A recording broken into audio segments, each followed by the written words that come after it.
Let's draw and റീഡിൻ്റെ part 1 വീഡിയോയിൽ വന്ന് കമൻറ്റ്സ് വായിക്കാം. അപ്പോൾ ഏറ്റവും കൂടുതൽ ലൈക്ക് ചെയ്തിരിക്കുന്ന കമൻറ്റ് ഷഫാസ് സി എച്ച് ഇട്ട കമൻറ്റാണ്. ടീച്ചർ സൂപ്പർ എന്നിട്ട് കമൻറ്റാണ്. പിന്നെ അടുത്തത് ഏറ്റവും കൂടുതൽ 3 ലൈക്ക് ഇട്ടിരിക്കുന്നത് അഭിലാഷ് മിഥുനാണ്. സൂപ്പർ ക്ലാസ് എന്ന് തന്നെയാണ് കമൻറ്റ്. പിന്നെ ഹൈന 903 എന്ന ചാനൽ വന്ന കമൻറ്റാണ്. സൂപ്പർ മിസ്, മിസ്സിൻ്റെ എല്ലാ ക്ലാസ്സും കാണാറുണ്ട്, really helpful, thank you so much miss. What's your name എന്നൊരാൾ ചോദിച്ചിട്ടുണ്ട്. ഞാൻ നമ്മുടെ വീഡിയോസിൻ്റെ കമൻറ്റിൽ തന്നെ എൻ്റെ പേര് പറഞ്ഞിട്ടുണ്ട്. ആർക്കാ കണ്ടുപിടിക്കാൻ പറ്റുക നമുക്ക് നോക്കാം. ഓക്കെ. പിന്നെ ക്ലാസ് സൂപ്പർ എന്നിട്ടിട്ടുണ്ട് അബ്ദുൾ ജബ്ബാർ.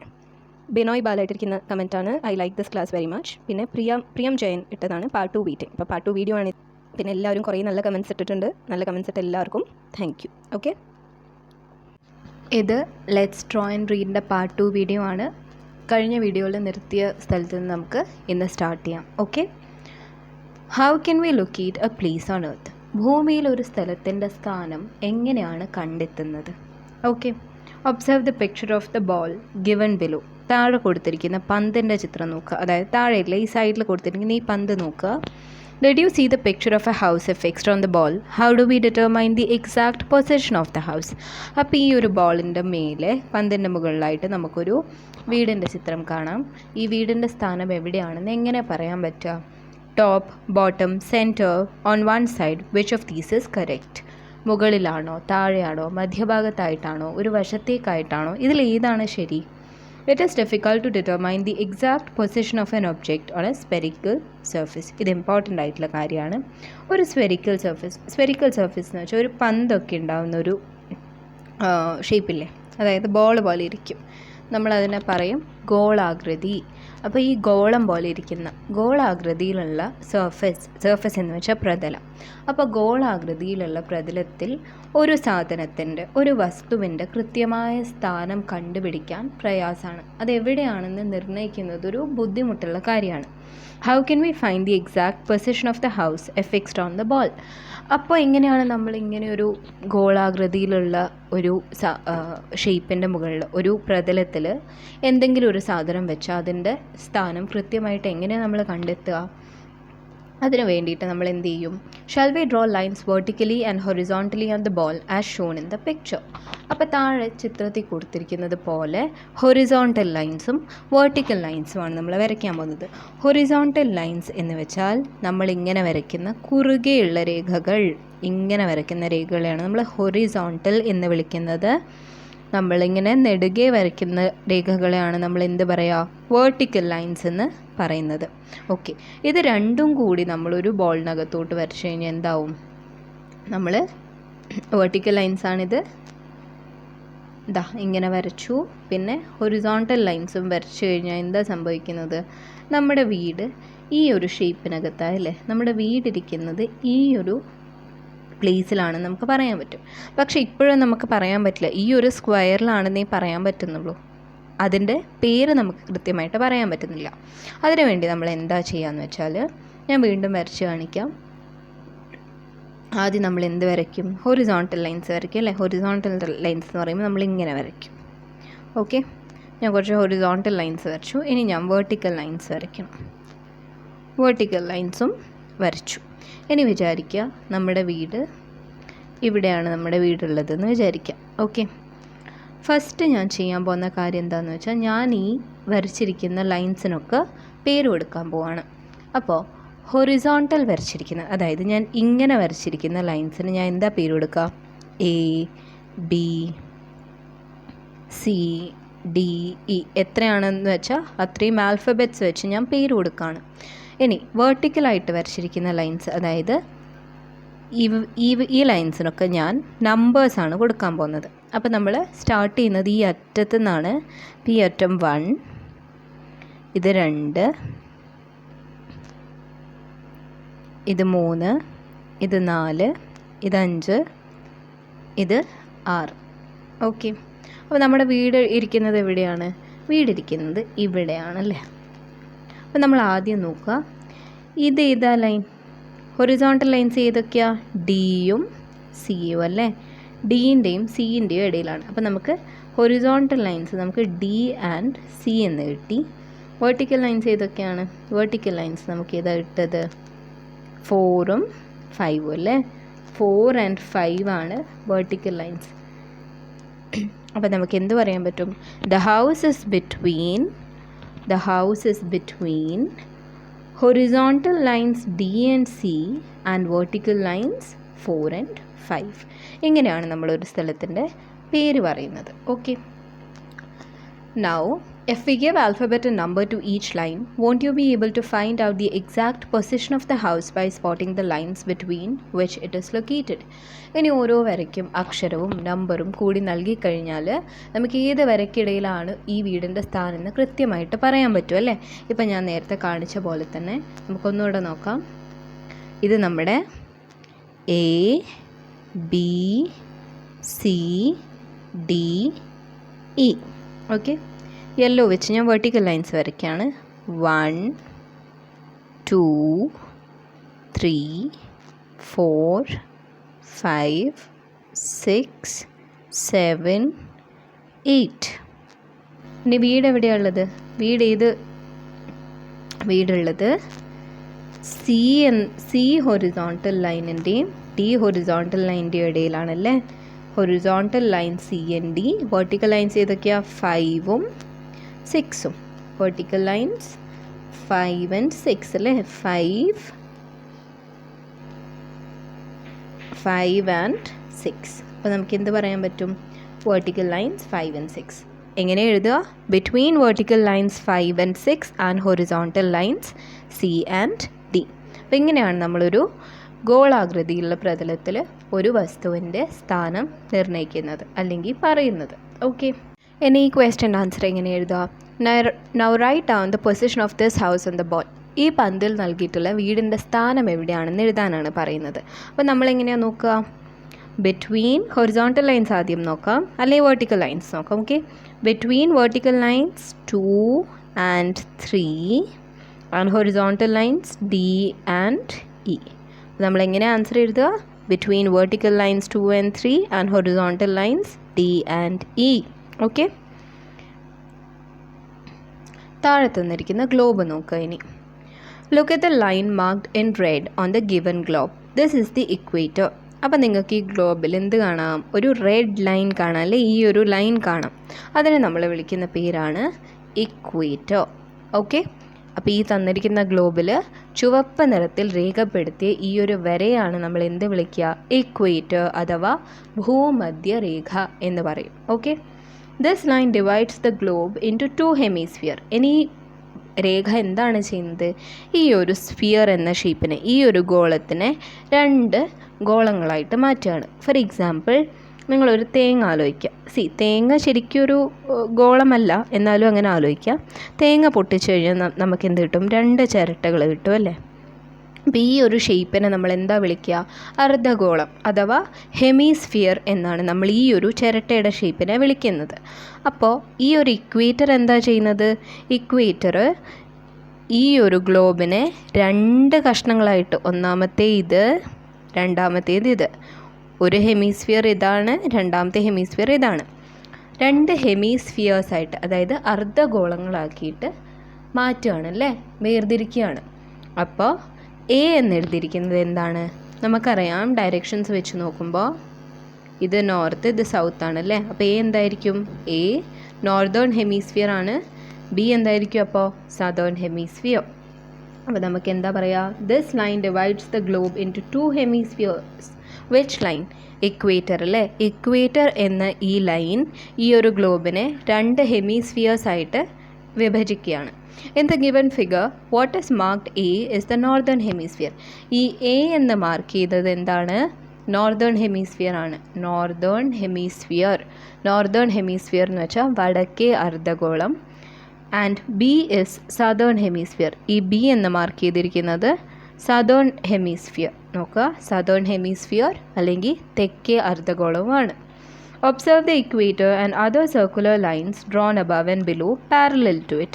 ഇനി നോക്കേണ്ടത് എന്താണെന്ന് വെച്ചാൽ, നമുക്ക് ഇക്വേറ്ററിന് മുകളിലും താഴെയുമായിട്ട് അതിന് സമാന്തരമായിട്ട് വേറെ കുറച്ച് ലൈൻസ് ആണ് അല്ലേ? ഇത് നോക്കുക, സൂക്ഷിച്ച് നോക്കിയാൽ കാണാൻ പറ്റും. ഇങ്ങനെ കുറച്ച് ലൈൻസ് കാണാൻ പറ്റും. ഇക്വേറ്ററിന് മുകളിലും താഴെയും അതിന് പാരലായിട്ട്, അതായത് സമാന്തരമായിട്ട് കുറച്ച് ലൈൻസ് വരച്ചിട്ട് കാണാം. These are the lines of latitude. ഇവരെ വിളിക്കുന്ന പേരാണ് ലൈൻസ് ഓഫ് ലാറ്റിറ്റ്യൂഡ്. ഓക്കെ, ഇവരെ വിളിക്കുന്ന പേരാണ് ലൈൻസ് ഓഫ് ലാറ്റിറ്റ്യൂഡ്. ഇനി അടുത്തത് എന്താ നോക്കേണ്ടത്?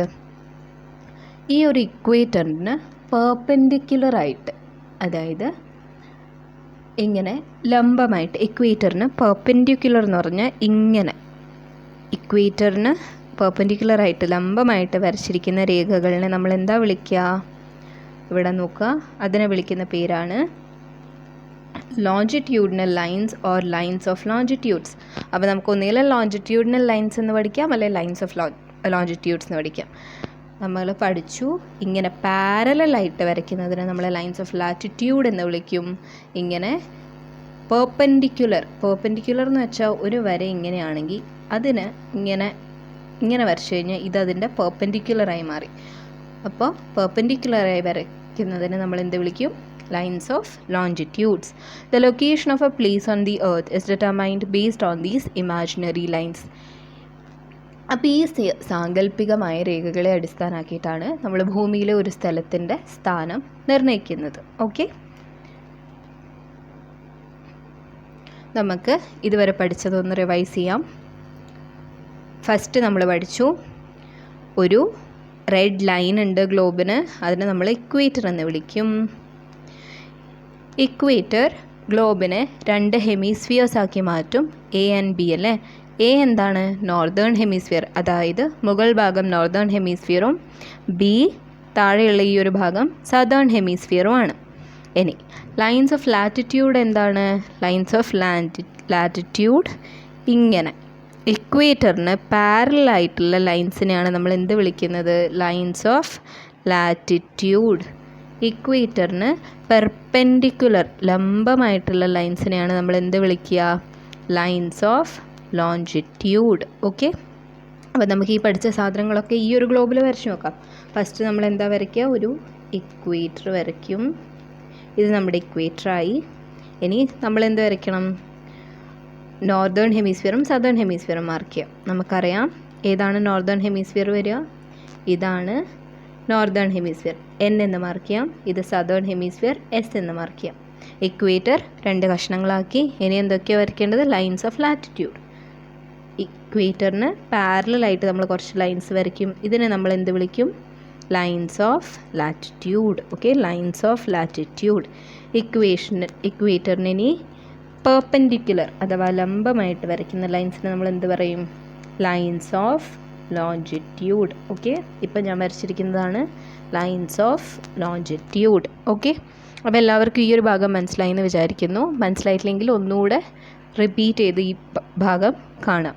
ഓക്കെ, അടുത്തതാണ് ഗ്ലോബ് ആൻഡ് മാപ്പ്. അപ്പോൾ ഈ ഗ്ലോബും മാപ്പും തമ്മിലുള്ള വ്യത്യാസം എന്താ?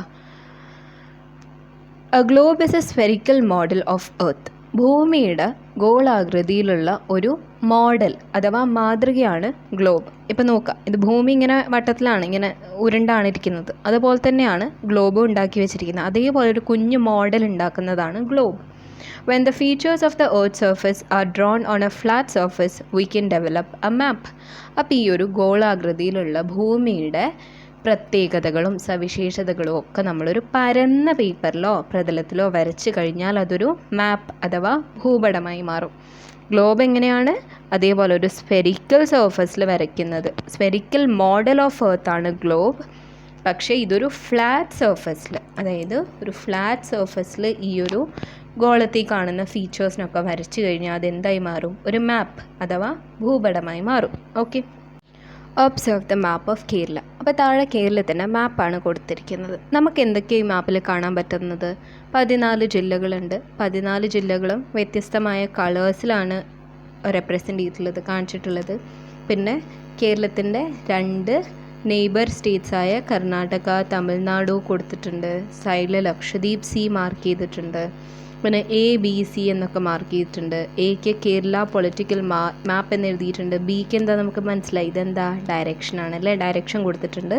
പിന്നെ ഇൻഡെക്സ് എന്ന് പറഞ്ഞിട്ട് ഇവിടെ C എന്ന് മാർക്ക് ചെയ്ത് കൊടുത്തിട്ടുണ്ട്. ഇതൊക്കെയാണ് നമ്മൾ മാപ്പ് ആദ്യം കാണുമ്പോൾ ശ്രദ്ധിക്കുന്ന കാര്യങ്ങൾ അല്ലേ. നമുക്കിനി കൊടുത്തിരിക്കുന്ന വായിക്കാം. Note that the given map is labelled with letters ABC. They are the title, direction and index. അപ്പോൾ ഇവർ പറഞ്ഞു ABC എന്തൊക്കെയാണ്? A എന്ന് പറയുന്നത് ടൈറ്റിലാണ്, B എന്താണ്? ഡയറക്ഷൻ, സി എന്താണ്? സി ഇവിടെ ഓൾറെഡി കൊടുത്തിട്ടുണ്ട്, ഇൻഡെക്സ് അല്ലേ, ഇൻഡെക്സ് ആണ് C. These are the essential components of a map. അപ്പോൾ ഒരു മാപ്പിൽ തീർച്ചയായും ഉണ്ടാവേണ്ട, അതായത് ആവശ്യ ഘടകങ്ങളാണ് ഈ കൊടുത്തിരിക്കുന്ന ടൈറ്റിൽ, ഡയറക്ഷൻ, ഇൻഡെക്സ് എന്നൊക്കെ ഉള്ളത്. The map reading is done by using these components. അപ്പോൾ ഈ ഒരു ടൈറ്റിൽ, ഡയറക്ഷൻ, ഇൻഡെക്സ് എന്ന ഈ കോമ്പണൻറ്റ്സ് ഉപയോഗിച്ചിട്ടാണ് നമ്മൾ മാപ്പ് വായിക്കുന്നത്. Okay. The title is generally given at the top of a map. അപ്പോൾ ഒരു ഭൂപടത്തിൻ്റെ മുകൾ ഭാഗത്താണ് പൊതുവെ ടൈറ്റിൽ അഥവാ തലക്കെട്ട് കൊടുക്കുന്നത്. The title refers to the content of the map. Locate the title on the given map. അപ്പോൾ ഈ ഒരു മാപ്പിൻ്റെ ഉള്ളടക്കത്തെ സൂചിപ്പിക്കുന്നതാണ് ടൈറ്റിൽ അഥവാ തലക്കെട്ട്. അതായത് ഈ മാപ്പിനകത്ത് എന്താണ്, ഇപ്പോൾ ഈ ഒരു മാപ്പിൻ്റെ ടൈറ്റിൽ എന്താണ്? നമുക്ക് കാണാം കേരള പൊളിറ്റിക്കൽ മാപ്പ്. നമുക്കപ്പോൾ തന്നെ മനസ്സിലാവും കേരളത്തിൻ്റെ പൊളിറ്റിക്കൽ മാപ്പാണ് ഈ ഒരു പിക്ചറിൽ ഉണ്ടാവാൻ പോകുന്നത് അല്ലേ. അതായത് ഈ മാപ്പിൻ്റെ ഉള്ളടക്കത്തെ സൂചിപ്പിക്കുന്നതാണ് ഒരു ടൈറ്റിൽ ഉണ്ടാവുക. ഓക്കെ. അടുത്തത് എന്താണ്? ഡയറക്ഷൻ. ഇനി ഡയറക്ഷൻ നമ്മൾ നേരത്തെ പഠിച്ചു കഴിഞ്ഞാൽ നമുക്ക് പല രീതിയിൽ ഡയറക്ഷൻസ് വരയ്ക്കാം. അപ്പോൾ ഈ ഒരു ചിഹ്നം കണ്ടാൽ തന്നെ, ഈ ഒരു ചിഹ്നമാണ് ഇവിടെ കൊടുത്തിരിക്കുന്നത്, അത് കണ്ടാൽ തന്നെ നമുക്ക് മനസ്സിലാവും അത് ഡയറക്ഷനാണ്. ഓക്കെ. അടുത്തത് എന്താ? അടുത്തതാണ് index. The index given in a map helps to identify the features of the map. Find the index in the given map. ഒരു മാപ്പിൻ്റെ ഭൂതല സവിശേഷതകൾ തിരിച്ചറിയുന്നതിനായിട്ടാണ് നമ്മൾ ഭൂപടത്തിൻ്റെ ഇൻഡെക്സ് അഥവാ സൂചിക നൽകുന്നത്. ഓക്കെ. അപ്പം ഫോർ എക്സാമ്പിൾ നിങ്ങൾ നോക്കുക, ഈ ഒരു ഇൻഡെക്സിൽ എന്തൊക്കെയാണ് കൊടുത്തിരിക്കുന്നത്? State boundary, district boundary, capital, district head quarters. അതിൻ്റെ സൈഡിൽ തന്നെ ഒരു ചിഹ്നം കൊടുത്തിട്ടുണ്ട്, ഒരു സിമ്പിൾ കൊടുത്തിട്ടുണ്ട്. സ്റ്റേറ്റ് ബൗണ്ടറി അവർ മാർക്ക് ചെയ്തത് ഇങ്ങനെ വിട്ടിട്ടില്ല വരെയാണല്ലേ. അപ്പോൾ ഇത് നോക്കുക, സ്റ്റേറ്റ് ബൗണ്ടറിയൊക്കെ ഇങ്ങനെ ലൈറ്റായിട്ടാണ് മാർക്ക് ചെയ്തിരിക്കുന്നത്. പക്ഷേ ഡിസ്ട്രിക്ട് ബൗണ്ടറി കുറച്ച് കട്ടിയിലാണല്ലേ.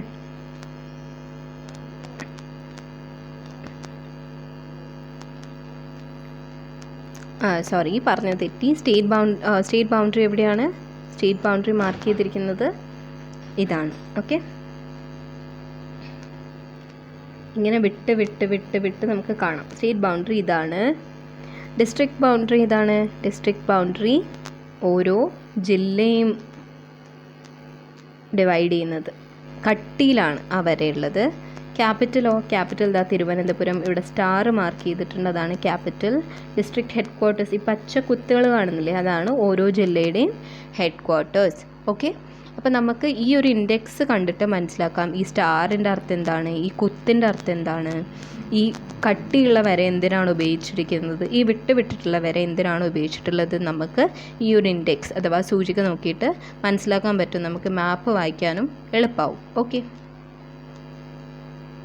Observe the index given on the map of Kerala in your social science lab. അപ്പോൾ ഇവിടെ നമുക്കൊരു ഇൻഡെക്സ് കാണാം, ഒരു സൂചിക കാണാം അല്ലേ. അപ്പോൾ പൊതുവേ ഉപയോഗിക്കുന്ന സിമ്പിൾസ് ആണ് ഇവിടെ കൊടുത്തിരിക്കുന്നത്. പൊതുവെ ഈ ചിഹ്നങ്ങളൊക്കെയാണ് ഉപയോഗിക്കുന്നത്. ഓക്കെ. സ്റ്റേറ്റ് ബൗണ്ടറിക്ക് നമ്മൾ കണ്ട പോലെ ഇങ്ങനെ വിട്ടിട്ടുള്ള വരയാണ്. ഡിസ്ട്രിക്ട് ബൗണ്ടറിക്ക് കട്ടിക്ക് ഒരു വരയാണ്. റിവർ എങ്ങനെയാണ്? ബ്ലൂ കളറിൽ ഇങ്ങനെ വെള്ളം പോകുന്ന പോലെയാണ്. നാഷണൽ ഹൈവേ എങ്ങനെയാണ്? റെഡ് കളറിൽ 2 വരയാണ് കൊടുക്കുന്നത്. ദേശീയപാതകൾ 2 വരകളാണ് കൊടുക്കുന്നത്. റെയിൽ റോഡ് എങ്ങനെയാണ് കൊടുക്കുന്നത്? ബ്ലാക്കിൽ ഇങ്ങനെ 2 വര, പിന്നെ ഇങ്ങനെ നമ്മളെ പാളം എങ്ങനെയാണോ ഇരിക്കുന്നത് അതുപോലെയാണ് കൊടുത്തിരിക്കുന്നത്. ക്യാപിറ്റൽ സ്റ്റാർ ഉപയോഗിച്ചിട്ടാണ്. ഡിസ്ട്രിക്ട് ഹെഡ് ക്വാർട്ടേഴ്സ് ഇങ്ങനെ വട്ടം വെച്ചിട്ടാണ്. പോർട്ട് എന്താണ്? പോർട്ട് എന്ന് വെച്ചാൽ തുറമുഖം ഷിപ്പ് വെച്ചിട്ടാണ്. ഷിപ്പിൻ്റെ ഒരു പിക്ചറാണ് അല്ലേ. എയർപോർട്ട് നിങ്ങൾക്ക് കാണുമ്പോൾ തന്നെ മനസ്സിലാവും, ഏറ്റവും എളുപ്പമുള്ളതാണ്. വിമാനത്തിൻ്റെ പിക്ചർ തന്നെയാണ് കൊടുത്തിട്ടുള്ളത്. സംസ്ഥാന പാതകൾക്കോ ഒരു റെഡ് ലൈനാണ്. അപ്പോൾ നാഷണൽ ഹൈവേസിന് 2 റെഡ് ലൈൻ, സ്റ്റേറ്റ് ഹൈവേസ് ഒരു red line. Okay. Note that in the given map of Kerala, different colors are given to differentiate between various districts. Similarly, different colors are used to represent the features of the earth's surface on maps. അപ്പോൾ നമ്മുടെ text ബുക്കിൽ നൽകിയിട്ടുള്ള കേരളത്തിൻ്റെ മാപ്പിൽ ജില്ലകൾ തിരിച്ചറിയുന്നതിനായിട്ട് വ്യത്യസ്ത നിറങ്ങളാണ് ഉപയോഗിച്ചിരിക്കുന്നത് അല്ലേ. നമ്മൾ നേരത്തെ പറഞ്ഞു ഓരോ ജില്ലയ്ക്ക് ഓരോ കളറാണ് കൊടുത്തിരിക്കുന്നത്. അതുപോലെ തന്നെ നമ്മുടെ ഭൂപടത്തിൽ അതായത് മാപ്പിലും ഓരോ ഫീച്ചേഴ്സ് അതായത് ഓരോ സവിശേഷതകളും കാണിക്കുന്നതിനായിട്ട് നമ്മൾ വ്യത്യസ്ത നിറങ്ങളാണ് ഉപയോഗിക്കുന്നത്. ഒരു ചോദ്യം കാണാം, which colour is use to represent water bodies in the globe and maps. അപ്പോൾ ഗ്ലോബിലും മാപ്പിലും ഒക്കെ ജലാശയങ്ങൾ വാട്ടർ ബോഡീസ് സൂചിപ്പിക്കാൻ ഉപയോഗിക്കുന്ന നിറം ഏതാണ്? ദാ ഗ്ലോബിൽ കാണാം. ഈ ബ്ലൂ എന്തിനാണ്? വെള്ളം കാണിക്കാനാണ് അല്ലേ? ബ്ലൂ കളറാണ് യൂസ് ചെയ്യുന്നത്. ഇനി നമ്മൾ പഠിക്കാൻ പോകുന്നത് കാർട്ടോഗ്രഫിയെക്കുറിച്ചാണ്. Cartography is the branch of science that deals with the preparation of maps. അപ്പോൾ സയൻസിൻ്റെ ഒരു ശാഖയാണ് കാർട്ടോഗ്രഫി. കാർട്ടോഗ്രഫി എന്താണ്? Deals with the preparation of maps. ഭൂപടങ്ങൾ അഥവാ മാപ്സ് തയ്യാറാക്കുന്ന ഒരു ശാസ്ത്രശാഖയാണ് കാർട്ടോഗ്രഫി. ഓക്കെ, അപ്പോൾ സയൻസിൻ്റെ ഒരു ശാഖയാണ്. ഇവരെന്താ ചെയ്യുന്നത്? മാപ്സ് തയ്യാറാക്കുകയാണ് ഇവർ ചെയ്യുക. ഇനി മാപ്പ് തയ്യാറാക്കുന്ന ഒരാളെ, the person who prepares maps is known as cartographer. Survey of India is the central government agency responsible for producing, verifying and publishing maps in our country. Its headquarters is at Dehradun, Uttarakhand. നമ്മുടെ രാജ്യത്ത് ഭൂപടങ്ങൾ നിർമ്മിക്കുന്നതിനും പരിശോധിക്കുന്നതിനും പ്രസിദ്ധീകരിക്കുന്നതിനും ഒക്കെ ചുമതലപ്പെട്ടിട്ടുള്ളത് കേന്ദ്ര സർക്കാർ ഏജൻസിയായ survey of India ആണ്. ഉത്തരാഖണ്ഡിലെ ഡെഹ്റാഡൂൺ എന്ന സ്ഥലത്താണ് ഇതിൻ്റെ ഹെഡ് ക്വാർട്ടേഴ്സ് അഥവാ ആസ്ഥാനം വരുന്നത്. ഓക്കെ, ഇനി നമ്മുടെ കേരള പൊളിറ്റിക്കൽ മാപ്പ് വെച്ചിട്ടുള്ള കുറച്ച് ക്വസ്റ്റ്യൻസ് ആണ്. അപ്പോൾ നമുക്ക് നോക്കാം. കേരളത്തിൻ്റെ the southernmost district of Kerala എന്താ? സദേൺ മോസ്റ്റ് ഡിസ്ട്രിക്റ്റ് എന്ന് വെച്ചാൽ എന്താ? ഏറ്റവും തെക്കേ അറ്റത്തുള്ള ജില്ല ഇതാണല്ലേ സൗത്ത്. നമുക്കറിയാം ഡയറക്ഷൻ വരയ്ക്കാൻ. North, south, east, west. Okay, അപ്പോൾ സൗത്തിൽ ഇതാണ് Thiruvananthapuram. The northern most district of Kerala, north വടക്കേ അറ്റത്തുള്ളത് ഏതാണ്? Kasaragod. Okay, the district which shares its border with 2 states, 2 സ്റ്റേറ്റുമായിട്ട് അതായത് കർണാടകവും തമിഴ്നാടുമായിട്ട് ബോർഡർ ഷെയർ ചെയ്യുന്നത് ആരാ? വയനാടാണല്ലേ. അപ്പോൾ Wayanad. The direction in which Bharathapuzha flows, അപ്പോൾ ഭാരതപ്പുഴ ഫ്ലോ ചെയ്യുന്നത് ഈസ്റ്റ് മുതൽ, അതായത് ഇവിടുന്ന് ഇങ്ങോട്ടാണ്. ഓക്കെ, പിന്നെ direction of railway line from Kasaragod to Thiruvananthapuram. അപ്പോൾ കാസർഗോഡിൽ നിന്ന് തിരുവനന്തപുരത്തോട്ട് ട്രാവൽ ചെയ്യേണ്ട ഒരാൾ എങ്ങോട്ടാണ് ട്രാവൽ ചെയ്യുക? ട്രെയിൻ കാസർഗോഡ് നിന്ന് കാസർഗോഡ് നിന്ന് ഇങ്ങനെ തിരുവനന്തപുരത്തോട്ട് വരണമെങ്കിൽ ഇത് കാസർഗോഡ് നോർത്തിലാണ്, തിരുവനന്തപുരം സൗത്താണ്. അപ്പോൾ നോർത്ത് ടു സൗത്ത് ആയിരിക്കും അല്ലേ. The neighbouring States of Kerala ആരൊക്കെയാണ്? കേരളത്തിലെ നെയ്ബേഴ്സ് ആരാണ്? Karnataka, Tamil Nadu. Okay, now shall we prepare N ID card for the districts that each. Okay, ഇനി നിങ്ങൾക്ക് ടെക്സ്റ്റ് ബുക്കിൽ ഒരു ആക്ടിവിറ്റി കൊടുത്തിട്ടുണ്ട്. ആ ആക്ടിവിറ്റിയിൽ കേരളത്തിലെ ഓരോ ഡിസ്ട്രിക്റ്റിൻ്റെയും ID കാർഡ് പ്രിപ്പയർ ചെയ്യാനാണ് പറയുന്നത്. അപ്പോൾ അതിൽ നെയിം ഓഫ് ദ ഡിസ്ട്രിക്റ്റ്, ജില്ലയുടെ പേര്, ലൊക്കേഷൻ, സ്ഥാനം, നെയ്ബറിംഗ് സ്റ്റേറ്റ് അഥവാ ഡിസ്ട്രിക്റ്റുകൾ, അയൽ സംസ്ഥാനം, അയൽ ജില്ലകൾ, വിമാനത്താവളം, എയർപോർട്ട്, പോർട്ട്, തുറമുഖം, റെയിൽവേ, റെയിൽപാത, സീഷോർ, കടൽ തീരം, പിന്നെ മറ്റ് സവിശേഷതകൾ, ഇതൊക്കെ ഇൻക്ലൂഡ് ചെയ്തിട്ട് ID കാർഡ് പ്രിപ്പയർ ചെയ്യാനാണ് പറയുന്നത്. അപ്പം ഞാൻ 14 ജില്ലകളുടെയും ID കാർഡ് പ്രിപ്പയർ ചെയ്തിട്ടുണ്ട്. ഞാൻ നോട്ട്സിൻ്റെ ലിങ്ക് താഴെ ഡിസ്ക്രിപ്ഷൻ ബോക്സിലും കമൻറ്റിലുമായിട്ട് കൊടുക്കാം. അപ്പോൾ നിങ്ങൾക്ക് ഏത് ജില്ലയാണ് കിട്ടിയിട്ടുള്ളത് എന്ന് വെച്ചാൽ നിങ്ങൾക്ക് ഇത് നോക്കി ID കാർഡ് പ്രിപ്പയർ ചെയ്യാം. ഓക്കെ, അപ്പോൾ ഇതാ ഞാൻ 14 ജില്ലകളുടെയും ID കാർഡ് പ്രിപ്പയർ ചെയ്ത് വെച്ചിട്ടുണ്ട്. നിങ്ങൾക്ക് നോക്കി എഴുതാം. ഇനി നമുക്ക് എക്സാമ്പിളായിട്ട് കണ്ണൂരിൻ്റെ ID കാർഡ് എടുക്കാം. കണ്ണൂരിൻ്റെ ലൊക്കേഷൻ എവിടെയാണ്? നോർത്തേൺ കേരളയാണ് അല്ലേ. അങ്ങ് കാസർഗോഡിൻ്റെ താഴെയായിട്ടാണ്, നോർത്ത് ഭാഗത്തായിട്ടാണ് വരുന്നത്. നെയ്ബറിംഗ് സ്റ്റേറ്റ് ഡിസ്ട്രിക്ട്സ് ആരൊക്കെയാണ്? കോഴിക്കോട്, വയനാട്, കാസർഗോഡാണ് നെയ്ബറിംഗ് ജില്ലകൾ, അയൽ ജില്ലകൾ.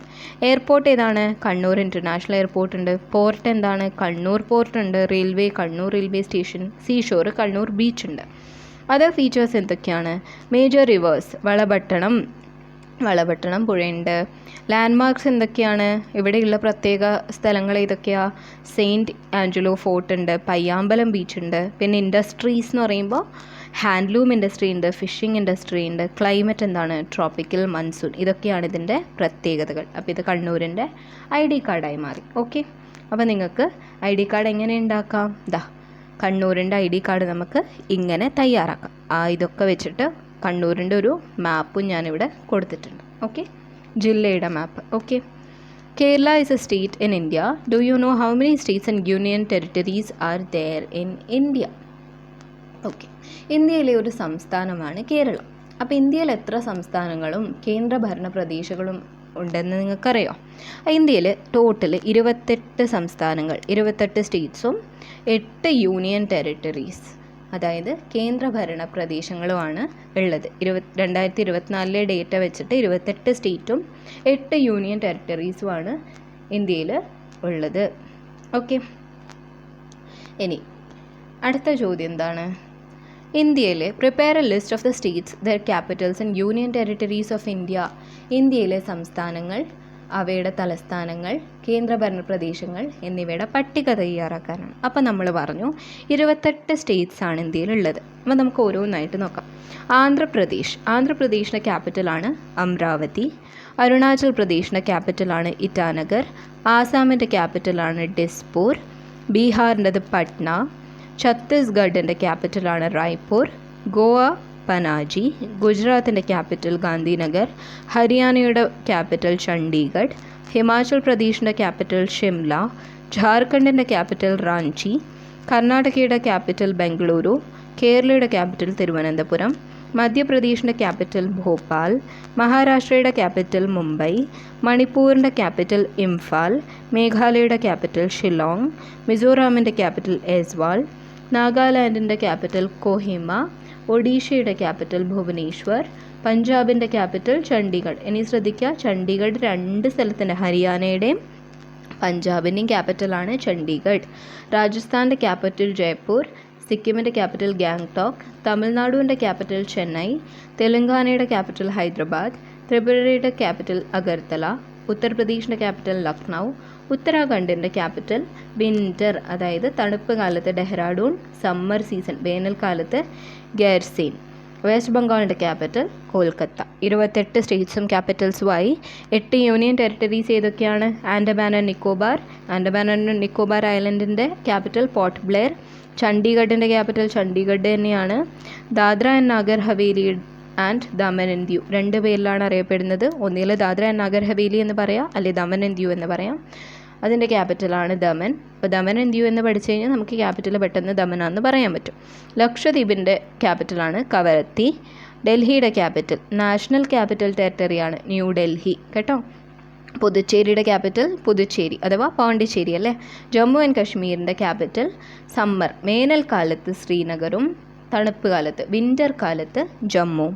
ലഡാക്കിൻ്റെ ക്യാപിറ്റലാണ് ലേ. ഓക്കെ, അപ്പോൾ ഇതായി നമ്മുടെ 28 സ്റ്റേറ്റ്സും 8 യൂണിയൻ ടെറിട്ടറീസും. Okay, complete the table given below by observing the map of India showing borders, states, union territories, neighboring countries, etc. അപ്പോൾ നിങ്ങളുടെ ടെക്സ്റ്റ് ബുക്കിൽ പേജ് നമ്പർ 78 ഇന്ത്യയുടെ മാപ്പ് കൊടുത്തിട്ടുണ്ട്. ആ ഒരു മാപ്പ് നോക്കിയിട്ട് ഈ ആൻസേഴ്സ് ഒക്കെ ഫിൽ ചെയ്യുക. The sea to the east of ഇന്ത്യയുടെ കിഴക്ക് ഭാഗത്ത് കാണുന്ന കടൽ ഏതാണ്? ബേ ഓഫ് ബംഗാൾ ആണല്ലേ. അപ്പോൾ എല്ലാവരും ടെക്സ്റ്റ് നോക്കുക, ബേ ഓഫ് ബംഗാളാണ് കാണുന്നത്. The sea to the west of ഇന്ത്യയുടെ പടിഞ്ഞാറ് ഭാഗത്ത് കാണുന്ന കടലാണ് അറബിക്കടൽ അഥവാ Arabian sea. Capital of India എന്താണ്? ന്യൂഡൽഹി ആണല്ലേ, എല്ലാവർക്കും അറിയാം. Capital of India is New Delhi, ഇന്ത്യയുടെ തലസ്ഥാനം. The northern most union territory of ഇന്ത്യയുടെ ഏറ്റവും വടക്ക് ഭാഗത്തുള്ള കേന്ദ്രഭരണ പ്രദേശം ഏതാണ്? ലഡാക്ക് ആണ് കേട്ടോ, Ladakh. In which part of India is Arunachal Pradesh located? അപ്പോൾ എല്ലാവരും മാപ്പ് എടുത്ത് നോക്കുക. അരുണാചൽ പ്രദേശ് എവിടെയാണ്? അങ്ങേ അറ്റത്താണല്ലേ. അതിന് നമ്മൾ എന്താ പറയുക? North east. നമ്മൾ നോർത്ത് ഈസ്റ്റിലെ ആൾക്കാരെന്ന് പറയുന്നുണ്ടല്ലേ, അത് ഈ മിസോറാം, അരുണാചൽ പ്രദേശ്, ആസാം എന്നീ സ്ഥലങ്ങളിൽ നിന്ന് വരുന്നവരാണ് നമ്മൾ നോർത്ത് ഈസ്റ്റിലെ ആൾക്കാരെന്ന് പറയുന്നത്. നമുക്ക് പെട്ടെന്ന് ഓർത്ത് വയ്ക്കാം, അരുണാചൽ പ്രദേശ് ആ ഭാഗത്താണ്, അത് നോർത്ത് ഈസ്റ്റ് ഭാഗമാണല്ലേ. The neighbouring country to the south of ഇന്ത്യയുടെ മാപ്പ് ഇങ്ങനെയാണല്ലേ. താഴെ ഇവിടെ ഒരാളുണ്ട്, അതാരാണ്? Sri Lanka. The southernmost union territory of India, പിന്നെ ഇവിടെ സൈഡിലായിട്ട് ആരാ ഉള്ളത്? ലക്ഷദ്വീപ് ഉണ്ടല്ലേ, അതൊരു യൂണിയൻ ടെറിട്ടറിയാണ്. Neighbouring countries of India. ഇന്ത്യയുടെ അയൽ രാജ്യങ്ങൾ ആരൊക്കെയാണ്? Pakistan, China, Nepal, Bhutan, Bangladesh, Myanmar, Afghanistan through POK. Okay. ഇനി നമ്മൾ കേരളത്തിൻ്റെ മാപ്പ് ID കാർഡൊക്കെ ക്രിയേറ്റ് ചെയ്ത പോലെ തന്നെ നമുക്ക് ഇന്ത്യയുടെ name of state, capital, neighbouring countries, neighbouring States, major cities ഒക്കെ ഉപയോഗിച്ചിട്ട് തയ്യാറാക്കണം. Okay.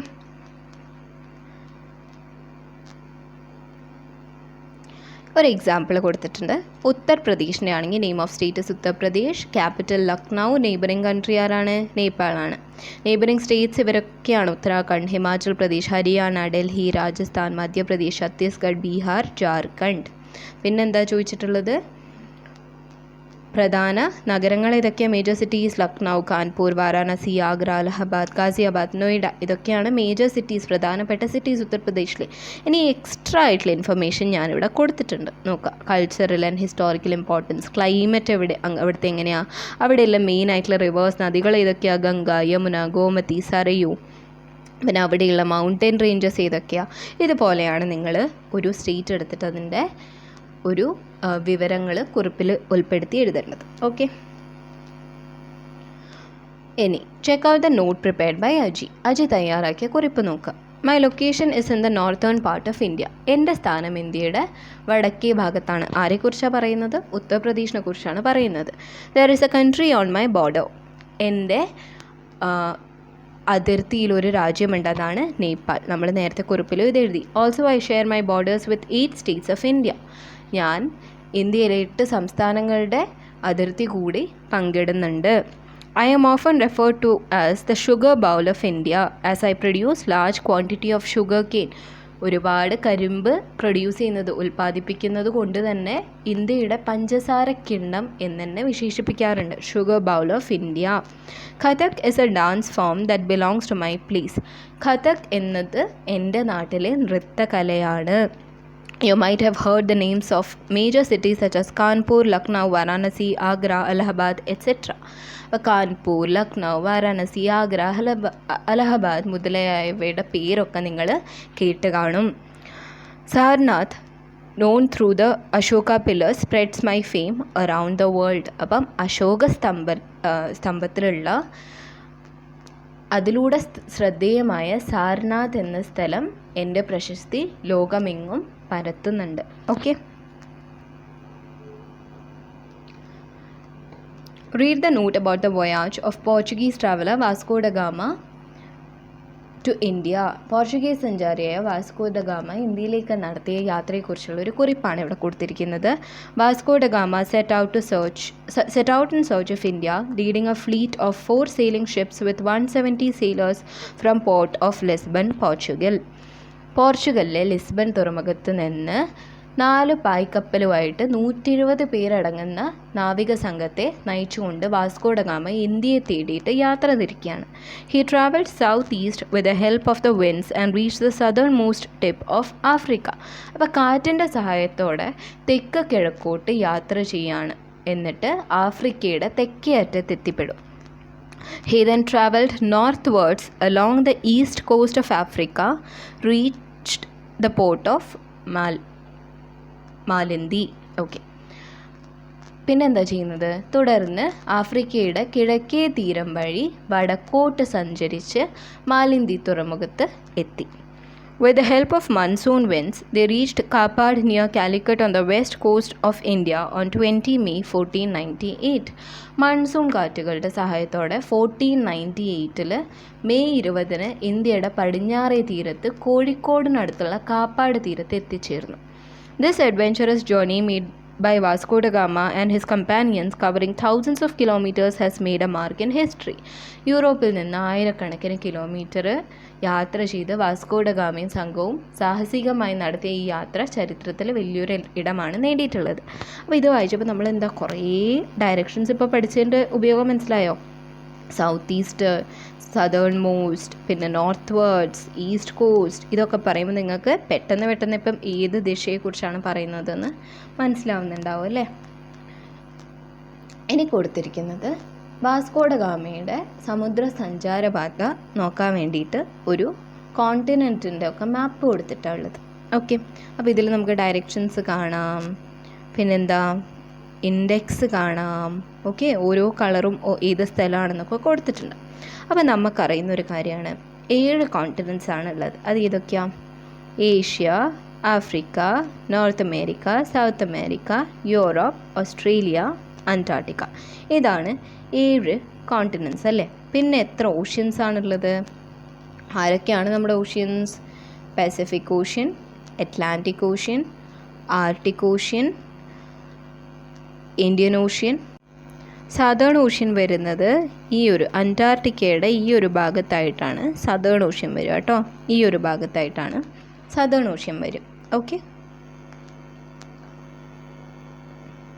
through which oceans did Vasco da Gama make his voyage and reach India from Europe? Find these oceans by observing the world map. അപ്പോൾ ഏതൊക്കെ സമുദ്രങ്ങളിലൂടെ സഞ്ചരിച്ചാണ് Vasco da gamma യൂറോപ്പിൽ നിന്ന് ഇന്ത്യയിലെത്തിയത്? ഏതൊക്കെയാണ്? ഒന്ന് Atlantic ocean, പിന്നെ ഉള്ളത് ഇന്ത്യൻ ഓഷ്യൻ. ഇപ്പോൾ Atlantic ocean, he sailed from Portugal across the Atlantic ocean and reach the southern tips of Africa. പോർച്ചുഗലിൽ നിന്ന് ആഫ്രിക്കയിൽ എത്താൻ വേണ്ടി അറ്റ്ലാന്റിക് ഓഷ്യനിലൂടെ സഞ്ചരിച്ചു. എന്നിട്ട് ഇന്ത്യൻ ഓഷ്യനിലൂടെ വന്നിട്ടാണ് ഇന്ത്യയിലെത്തുന്നത്. Which are the other oceans? 5 oceans ഉണ്ട്. 1 Pacific ocean, second 1 Atlantic ocean, മൂന്നാമത്തേത് ഇന്ത്യൻ ഓഷ്യൻ, നാലാമത്തേത് സദേൺ ഓഷ്യൻ, അഞ്ചാമത്തേത് ആർട്ടിക് ഓഷ്യൻ. അപ്പോൾ നമ്മുടെ മാപ്പിൽ നമ്മൾ നോക്കി സദേൺ ഓഷ്യനാണ് ഇവിടെ കാണാത്തത്. അന്റാർട്ടിക്കയുടെ മുകളിലായിട്ടാണ് സദേൺ ഓഷ്യൻ വരുന്നത്. Okay,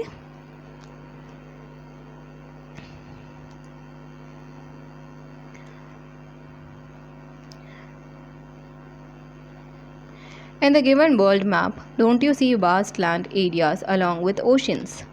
Such vast stretches of land masses are called continents. അപ്പോൾ എന്താ? ഇപ്പം നിങ്ങൾ കണ്ട ഈ ഒരു വേൾഡ് മാപ്പിൽ സമുദ്രങ്ങളോടൊപ്പം വിശാലമായിട്ടുള്ള കരഭാഗങ്ങളൂടെ കാണാൻ പറ്റുന്നുണ്ടല്ലേ. ഇത്തരത്തിലുള്ള such vast stretches of land masses, ഇത്തരത്തിലുള്ള അതിവിശാലമായ കരഭാഗങ്ങളെയാണ് നമ്മൾ ഭൂഖണ്ഡങ്ങൾ അഥവാ കോണ്ടിനെൻറ്റ്സ് എന്ന് വിളിക്കുന്നത്. ആരാണ് കോണ്ടിനെൻറ്റ്സ്? ഈ North America, South America, Africa, Europe, Asia, Australia, Antarctica. ഈ 7 പേരെയാണ് നമ്മൾ എന്ത് വിളിക്കുന്നത്? കോണ്ടിനെൻറ്റ്സ് എന്ന് വിളിക്കുന്നത്. Okay, which continent is a country India part of? നമ്മൾ ഏത് കോണ്ടിനെൻ്റ് ഭാഗമാണ്? ഏഷ്യയുടെ ഭാഗമാണല്ലേ. Which continents are surrounded by oceans? അപ്പോൾ ഏതൊക്കെ കോണ്ടിനെൻറ്റ്സിന് ചുറ്റുമാണ് ഓഷ്യൻസ് ഉള്ളത്? അപ്പോൾ നമുക്ക് പറയാം, ആഫ്രിക്കയ്ക്ക് ചുറ്റും ആരൊക്കെയാണ് ഉള്ളത്? Atlantic ocean to the west, Indian ocean to the east and south. ഏഷ്യയ്ക്ക് Arctic ocean to the north, Pacific ocean to the east and Indian ocean to the south. 3 oceans ആണ് ഏഷ്യയ്ക്ക് ചുറ്റുമുള്ളത്. ആഫ്രിക്കയ്ക്ക് 2 എണ്ണം.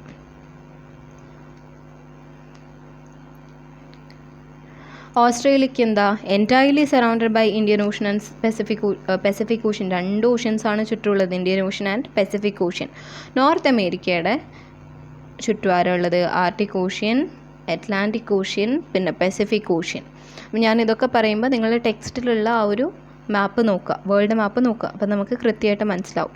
South America surrounded by Atlantic ocean to the east and Pacific ocean to the west. Antarctica completely surrounded by the Southern Ocean. Okay, അപ്പോൾ നമുക്ക് നോക്കാം. ഇതാ ഓരോ കോണ്ടിനെൻറ്റിനും ചുറ്റും നിങ്ങൾക്ക് ഓരോരോ ഓഷ്യൻസ് കാണാം. നോർത്ത് അമേരിക്കയ്ക്ക് പസഫിക് ഓഷ്യനും ഉണ്ട്, അറ്റ്ലാന്റിക് ഓഷ്യനും ഉണ്ടല്ലേ, പിന്നെ ആർട്ടിക് ഓഷ്യനും ഉണ്ട്. South America Pacific ഓഷ്യനുണ്ട്.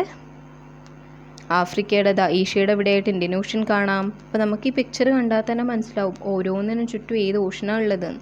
അതൊന്നും നമ്മൾ വൃത്തിക്ക് കൃത്യമായി ഇവിടെ എഴുതിയെന്ന് മാത്രമേ ഉള്ളൂ. ഓക്കെ, ഇനി ഓരോ കോണ്ടിനെൻറ്റ്സ് നോക്കിയിട്ടത് കളർ ചെയ്യാനാണ് പറയുന്നത്. അപ്പോൾ നിങ്ങൾ നോക്കിയിട്ട് അതുപോലെ കളർ ചെയ്യാം. അടുത്തത് നമുക്ക് ഈ ഒരു വർക്ക്ഷീറ്റ് കംപ്ലീറ്റ് ചെയ്യാം.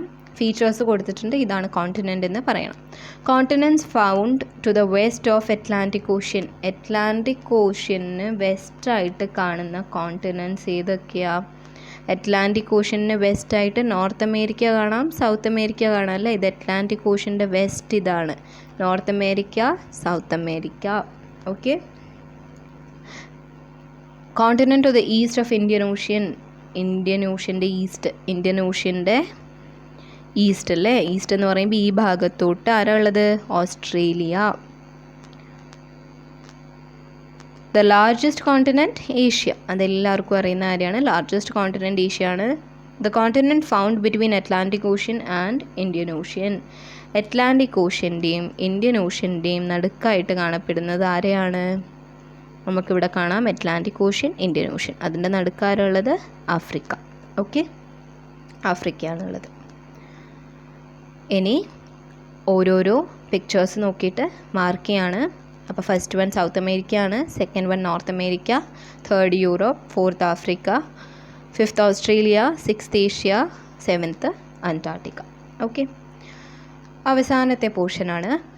Maps have great significance in human life. Different types of maps are used in fields such as geographical studies, defense, tourism, administration and transport. അപ്പോൾ എന്താ പറഞ്ഞിരിക്കുന്നത് ഇവിടെ?